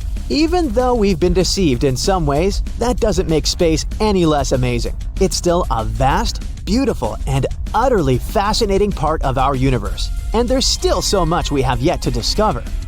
Who knows? Maybe one day we'll really discover little green people out there. Or maybe we'll find out something even more incredible. Until then, we'll just have to keep dreaming and exploring. There, you got 14 things on our list. Do you have any other space myths to debunk? It's normal for planets to be a bit tilted on the side. The Earth is tilted at a 23-degree angle. That's why we have seasons. It's summer when the part of the world where you are leans closer to the sun. It works the opposite way too. It's winter when you lean away from it. But Uranus is tilted more than normal. It lies as a 98-degree angle, which has a huge effect on its seasons. Each season on Uranus takes 21 years to play out. Something to think about the next time we complain that winter lasts forever. Now, here on Earth, we measure distances in minutes and hours, maybe even days. It takes 10 minutes to walk to your best friend's house, or 15 minutes to drive to your favorite cafe. But in space, it's different. It's vast, which means we measure how long it takes to get to a certain point in years, or in most cases, light years. So, if you want to walk to the moon one day, that would take you 9 years to span the 239,000 miles. Perhaps you'd like to take a ride to the nearby star, Proxima Centauri. Maybe if you kept the pedal to the metal at a constant speed of 70 miles per hour, you'd get there in about 356 billion hours, or around 40.5 million years. Trust me, after the first 20 million years, you'd be second-guessing yourself as to why go there in the first place. Now, Mars contains the biggest valley, Valles Marineris, we've discovered so far. It's a pretty impressive system of canyons, 2,500 miles long. It's 5 times longer than the Grand Canyon. Researchers first spotted it back in the 1970s.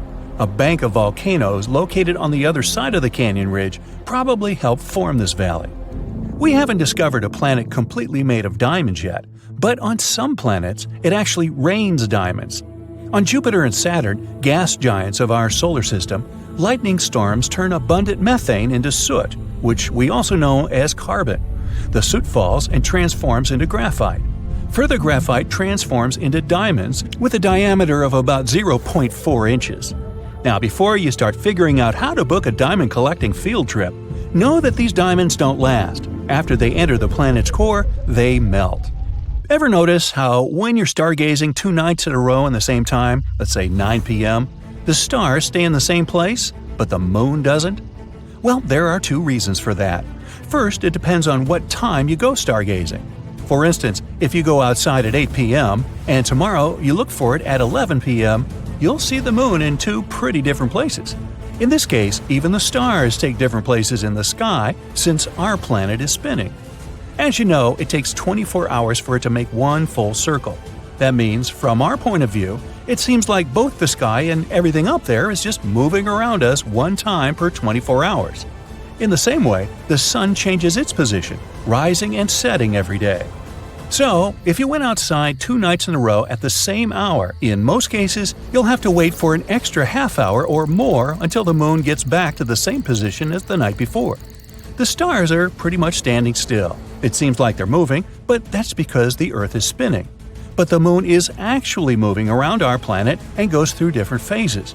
For example, a new moon is when it's completely dark in the sky. A full moon is when its day side is facing the Earth. It takes approximately a month for it to finish one circle around the Earth. Maybe you'd be luckier on a diamond collecting expedition on this next planet, 40 million light-years away from Earth. Scientists used to call it a super-Earth. Now, a super-Earth is generally a planet way bigger than ours. This planet, for example, is double the Earth's size. It's so close to its star that it makes a full circle around it in less than 18 hours, which means a year there is pretty short. Since it's so close to its star, its temperature goes up a whopping 4,900 degrees Fahrenheit. Because of the heat, in combination with the planet's density, scientists have the theory that its core is made of carbon in the form of graphite and diamonds. Over 10 years ago, astronomers discovered a huge water vapor cloud. It was 12 billion light-years from our home planet. That cloud is the biggest source of water we know of. It's also the oldest, dating back to when the universe was only 1.6 billion years old. Now it's 13.8 billion years old. Man, if only I had started a savings account 12 billion years ago. With compound interest, I'd have me quite a pile of cash by now, but I wasn't around then. Anyway, this cloud is so large it holds 140 trillion times the amount of water in all the oceans on our planet. This cloud kind of feeds a black hole. It may also contain enough gases, such as carbon monoxide, to encourage the black hole to grow 6 times bigger than it is at the moment. The average temperature of our planet is about 57 degrees Fahrenheit, and the highest temperature ever measured was 134 degrees. Sound too hot? Well, on Venus, it can go up to 900 degrees, which makes it the hottest planet in our solar system. It's not hot enough to melt steel, though. It would need to be higher by 2,500 degrees to get there. But it's hot enough to melt lead, and it's way too hot to sustain life, at least not in any form that we know. Venus is not even the closest to the Sun, it's Mercury, but it has a super thick atmosphere that traps greenhouse gases. It's like you covering yourself with a pretty thick blanket in the middle of the summer. Now, we're used to seeing volcanoes spewing hot molten lava. After all, that's what they mostly do on Earth. But in space, volcanoes tend to spew methane, water, or ammonia. And these materials freeze as they erupt and eventually transform into frozen vapor and something called volcanic snow. I'm talking about cryovolcanoes here. You can find them on Jupiter's moons Io and Europa, Saturn's moon Titan, and Pluto. These volcanoes are especially active on Io, which has hundreds of vents. NASA vehicles have even captured some of these erupting in real time. Plumes of frozen vapor coming out of them extended for about 250 miles. Hey, by the way, they just discovered another moon around Jupiter that might actually be good for farming someday.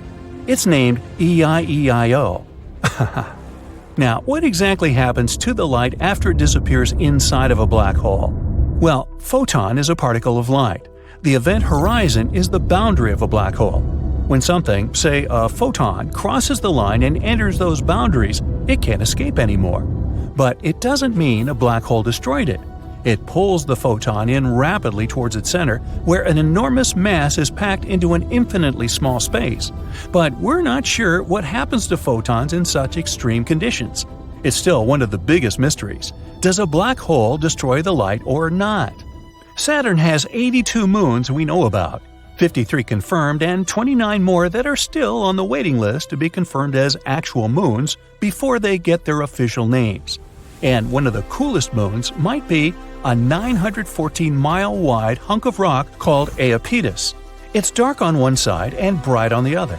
Its lighter half is 20 times more reflective than the other one. As it turned out, the bright side is ice. The dark side is a bit more complicated. One theory says it's dark because of particles coming from another moon, the one named Phoebe. Another theory says it could be because of heat. Since the moon is rotating really slowly, its dark material is absorbing heat, which makes it even darker. Now, how big do you think a black hole can become? In theory, we can't find an upper limit to its mass. But astronomers believe the ultramassive black holes, or UMBHs, located in the cores of certain galaxies are mostly up to 10 billion solar masses big. Recently, they even discovered these UMBHs physically can't grow much more than this, because, in that case, they would start to disrupt the accretion disks that feed them. That way, they would kind of stuff the source of new material. Most people picture the universe as somewhere between aquamarine and pale turquoise. Even some researchers thought that was the case. They managed to determine the cosmic color by combining light from more than 200,000 galaxies within 2 billion light-years of our planet. But the real color is actually closer to beige. Researchers got it all wrong because there was a bug in the software. No, really? It converted the cosmic spectrum into the color our eyes would see if we were exposed to it. The team defined this color as a cosmic latte. Ooh, make that a double-shot low-fat large to go, please. So, dark matter is a mysterious substance that makes up about 85% of the total matter in the universe, yet we can't see it or touch it. The regular matter that we're used to forms stars, planets, and everything around us. But dark matter doesn't emit, absorb, or reflect light, which is why we can't even see it. We don't even know if it actually exists. The reason why we believe in dark matter is because it leaves gravitational effects on galaxies and other cosmic objects. For example, spiral galaxies spin in a way that doesn't match the law of physics we know. According to our current knowledge, the outer edges of these galaxies should slow down, but they don't. They either keep the same speed or even speed up. It also seems to be acting like an invisible glue that holds galaxies together. If dark matter didn't add some invisible gravitational mass, the galaxies would literally break apart, not being able to hold stars together. But even though it's fundamentally important for our world, we still don't know exactly what dark matter is made of. This has been going on for years. Some experiments saw hints of it, but no one's been able to prove it beyond a doubt. Maybe the future circular collider will be able to find it. There's a mysterious force in space that seems to be pulling our entire galaxy, along with many others, toward it. This force is known as the Great Attractor. Wink, wink. It's a crazy massive region in space, about 10 million billion times the mass of our Sun, with a super powerful gravitational pull. Scientists think it might be a super cluster of galaxies, but they're not sure. The problem is we can't see it directly because it's hidden behind the Milky Way, while the Milky Way itself, horrifyingly, is moving toward it at a speed of about 370 miles per hour. Now, just like with dark matter, we only know it's there because of how it affects the movement of galaxies around it. These galaxies are being pulled toward this region, even though, since the universe is expanding, they should be moving away from each other. What's even weirder is that this great attractor might itself be moving towards something even bigger, the Shapley supercluster. It's the largest concentration of galaxies in our nearby universe. In 2017, astronomers discovered a strange object called Oumuamua. This was the first known visitor from another star system. The thing was quite small, from about 330 feet to about 0.6 miles long. It was also long and thin, had a reddish color, and moved in a very unusual way. As it passed by the Sun, it unexpectedly sped up and then left our solar system just like that. Tons of theories started sparking up. It was too weird looking for an asteroid. Scientists thought it might be a comet, but it didn't have the usual traits of one, like a tail of gas and dust. Eventually, some scientists even started to suggest the wildest theories, like it might be an extraterrestrial probe. People have been making a huge fuss about Oumuamua ever since. But after a while, it turned out it was just a natural object with unique properties. It was probably a fragment from a distant star system, like a piece of a disintegrated comet or even a chunk of a planet. But Oumuamua caught everyone's attention so much that in 2022, astronomers even proposed to send a spacecraft to catch up with it. This mission could take about 26 years. Hey, stay tuned. Now, as for extraterrestrial creatures, where is everyone? There's this thing called the rare Earth hypothesis that suggests that life as we know it is actually super rare in space. In the 70s and 80s, scientists argued that Earth is just an ordinary planet in an ordinary solar system. If we look at it this way, life should be widespread across the universe. It seems unreasonable to think that with trillions of planets out there, there will be no planet like ours anywhere. But then, a geologist, Peter Ward, argued that the development of complex life like ours depends on a very rare combination of things. The history of the planet, with all of its astrophysical and geological conditions, should line up perfectly for complex life to develop. So just think about it. Being in the right zone of the galaxy, on a good distance around a stable star, a rocky planet with water and the right temperature, emergence of molecules, monkeys deciding to walk, and so on. This would explain the Fermi paradox, which asks, if extraterrestrial life is common, why haven't we seen any signs of it? Well, the rare Earth hypothesis explains it. The universe might be full of plants, extraterrestrial critters, and fun animals. But would there be an intelligent species like humans? That's another story. As for humans being intelligent, that's another matter. Dark matter?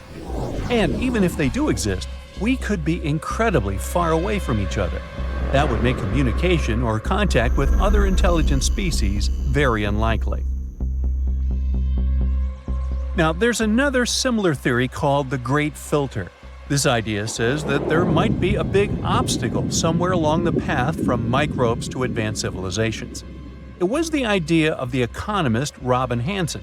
He also believed that maybe intelligent life, as we know it, isn't that common in the universe, although he assumed it's not because our planet was the result of tons of unique conditions, but because there must be some sort of filter that reduces the chance of life progressing to our point.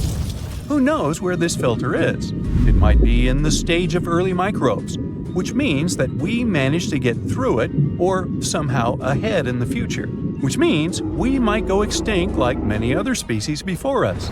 Well, maybe in the next stages, such as colonizing other planets and the galaxy, are much harder, if not impossible.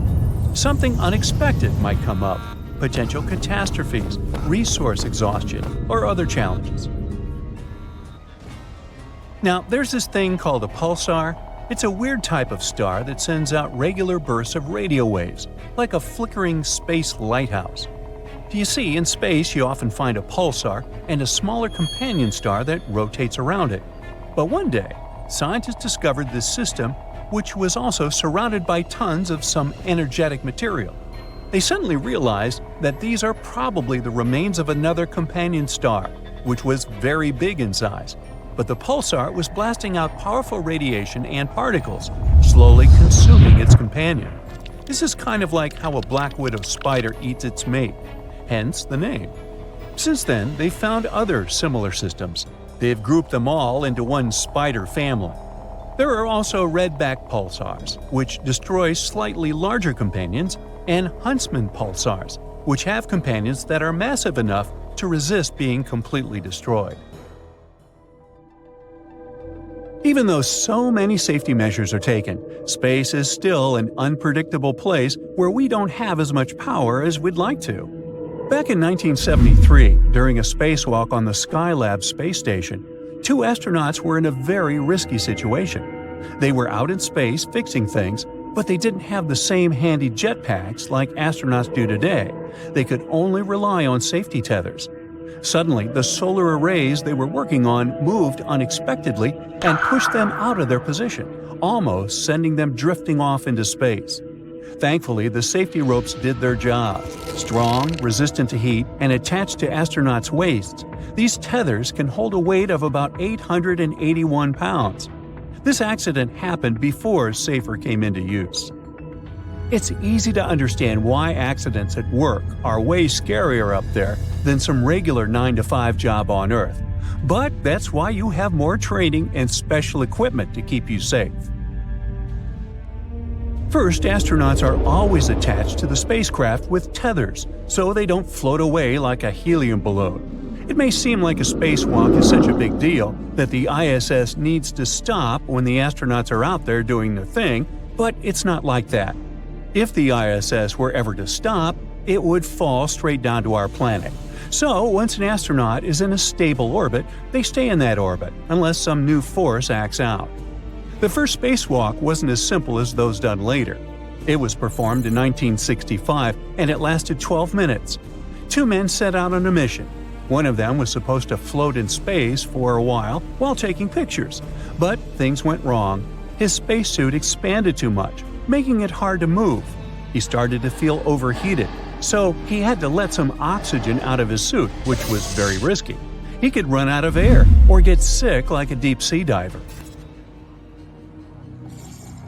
Getting back into the spacecraft was tough as well, but he somehow managed to do it. Then, more problems came. The spacecraft started spinning, oxygen levels rose dangerously, and there was a risk of an explosion. After a lot of struggle, they made it back to Earth, but landed in a random forest surrounded by wolves and bears during a snowstorm. It took a rescue party to find them. Not a very encouraging story to listen to while you're waiting to go out. But cheer up, things have improved since then. Hundreds of astronauts have taken spacewalks without any serious problems. So here you are, whizzing right along with the giant ISS. Your first spacewalk goes almost flawlessly, so you can enjoy the view a bit. It's hard to control the way you move, but tethers still do their job, so you can focus on your task. Until you realize they failed. How did they untie? You notice you're floating off in some random direction. There's nothing you can hold on to. Your body is weightless, and it has started to spin around. It's so frustrating when you can't take control of your movements. An astronaut named Scott Kelly described this unpleasant feeling in his book Endurance. He was turning around and upside down in the darkness and could see nothing but what was right there in front of his face. It was like a scuba diver floating in murky waters, totally disoriented, with no way of telling which direction was wrong and which one could be right. In space, you can't kick or flail to change your course. It might be fun floating inside a spacecraft with zero gravity, playing and fooling around, but seeing just the endless void filled with stars in the distance and knowing what could happen makes it frightening. And now you're getting closer to Earth's atmosphere. It might seem like the safest option because it makes you feel like you're going home, but in reality, you better hope you'll change direction. If your angle and speed are wrong, you might re-enter the planet's atmosphere and burn up. Not a good deal. NASA trains astronauts for such situations, so you know what's your next step: activating an emergency jetpack called SAFER. This tool is designed to help you stabilize and move in space. You don't even need the tethers. You can control the movements of your jetpack with a small joystick. Finally, all those hours of playing video games will pay off. These jetpacks became an inevitable part of the spacewalk package almost 30 years ago. So far, no astronaut has had to use one during a spacewalk. Whew! You're back on track, and you're moving away from Earth's atmosphere. You're getting closer to the ISS, flying manually. Oops! These jetpacks have one big flaw. They have a limited amount of fuel, and your SAFER has just run out of it. Okay, take a deep breath. One of the most important things every astronaut has to learn is to be prepared for literally anything.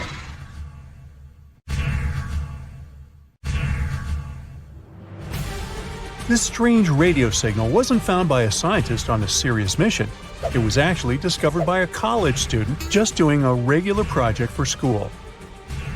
Tyrone O'Doherty, an undergrad student at Curtin University in Australia, was sifting through old data of the southern sky. He was looking for any weird blinking radio signals. He finally stumbled upon one from 2018 that seemed to shoot radio waves towards Earth like a lighthouse beam. Excited about his find, Tyrone shared it with his mentor, radio astronomer Natasha Hurley-Walker. She dove into researching this signal, hoping for a breakthrough. But despite checking different frequency data, they hit a dead end. But then, Natasha spotted a pattern. The signal repeated every 18 minutes. This was huge. But just as they were gearing up to study it further, poof! The signal vanished after only 3 months, leaving them with nothing. Not giving up, Natasha and her team scanned the skies again, desperate for a clue. Months passed, but nothing turned up. They were ready to give up, and then suddenly, a new signal popped up. This one kept blinking for 5 minutes, then it disappeared. And then it came back exactly 22 minutes later. The main question was if that signal was related to an 18-minute one. To figure it out, Natasha went back to the old radio data from that area. As they dug deeper, they realized that yes, and these signals aren't anything new.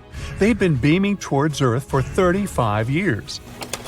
Back in 1988, Indian and American telescopes had caught them, but they got buried under tons of other data. This was great news for space explorers because it meant they could now calculate how far away this mysterious object was. After doing the math, they figured out it was incredibly far, even on a space scale, 15,000 light-years from Earth. Now, the only thing left to uncover was what exactly this object was. Walker and his team started comparing it to all the known radio-emitting objects out there. Yet its source remains a mystery. The signals still pop up every 22 minutes on NASA screens, always ending with a frustrating match not found message. The scientists called it J183910. Some think that the signal might come from some extraterrestrial beings. Maybe it's the signal that SETI, the search for extraterrestrial intelligence, has been waiting for. This project has been working for over 50 years, trying to find any evidence of life beyond Earth. They also scan the skies for radio waves, laser pulses, and other mysterious signals. So maybe it's a way for extraterrestrial folk to communicate their location. Over billions of years, the surface of the Moon has been hit by asteroids and comets, causing bits and pieces to constantly break off from the impacts. Because of this, all the surface material is pretty loosely packed. So when there are quakes, slopes in the same area can become susceptible to landslides or new faults opening up. Future settlements located too close to these unstable slopes could put everyone living inside these lunar bases at risk. Moon dust adds another layer of complexity because, without erosion or water to smooth it out, it can harden to the point of being as tough as glass. If we really want to understand how dangerous moonquakes might be for people living and working on the Moon in the future, space agencies still need to map out and get new seismic data, and not just from the South Pole, but from the entire satellite. In 2025, the Farside Seismic Sweep Mission, or FSS, plans to deploy two of the most high-precision seismometers ever built to the Schrödinger crater, which is located on the dark side of the Moon. Finding out what's happening on the ground there is crucial for understanding the complex lunar structure and its internal dynamics.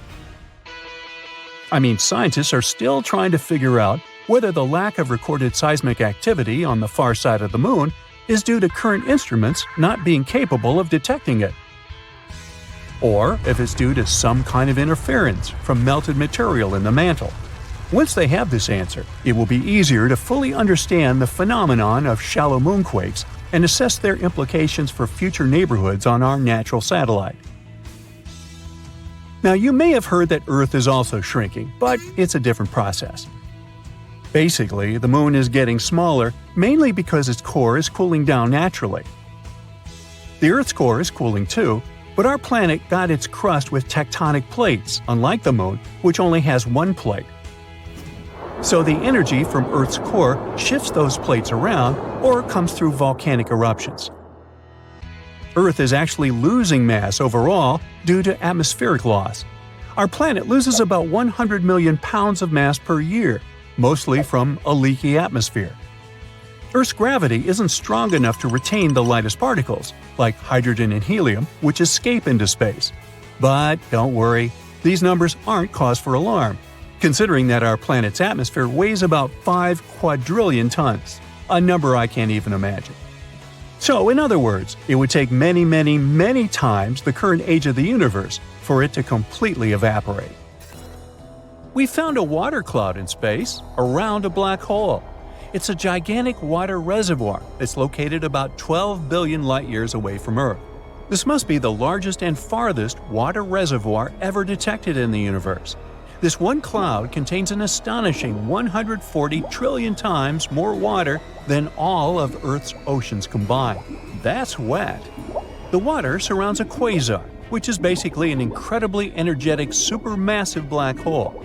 This quasar is about 20 billion times larger than the Sun and emits as much energy as 1,000 trillion suns. You do the math. As the black hole slowly consumes everything around it, it releases energy.